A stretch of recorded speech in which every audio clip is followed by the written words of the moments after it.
I've definitely felt that adrenaline rush in crazy situations that last just a few minutes. Now, imagine being on it all the time, practically all day and all night, thanks to adrenaline. What would happen if you used up all the adrenaline you have? How long does it last? And what happens when it runs out? Let's look at the science behind living with adrenaline all the time.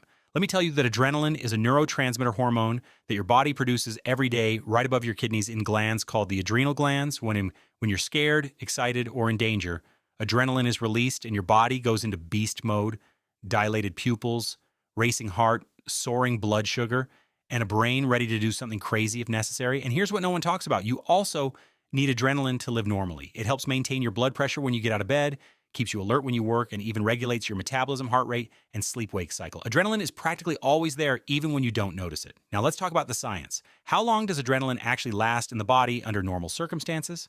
Biologically, adrenaline has a half-life in the blood of 2 to 3 minutes. This means your body eliminates it almost as quickly as it produces it. Two enzymes are responsible for deactivating it in the liver and other tissues, but this doesn't mean the effect disappears after 3 minutes as long as the stimulus, stress, fear, or threat continues. The body can continue generating more, a state sustained for several minutes or even hours, although the effects become increasingly debilitating in extreme situations such as combat, pursuit, fires, or trauma. The body can remain in adrenaline mode for 15 to 30 minutes, although not in a stable biological roller coaster with ups and downs, internal jolts, and there is no fixed limit because it depends on many factors: your physical and mental state, nutrition, and genetics. What you do know is that the body cannot maintain that state without consequences, which would be followed by a crash. But before that, let's consider an extreme scenario. Say you've been running for 20 minutes because of a fire or something really crazy. You don't know how, but your legs won't stop, your jaw is clenched, your eyes are wide open, and your heart is pounding in your chest. Every muscle is contracted, you're not breathing properly, you're just panting, and now you're starting to feel cold, but you're sweating as if your body were boiling over. Your hands are trembling, and your vision is blurring.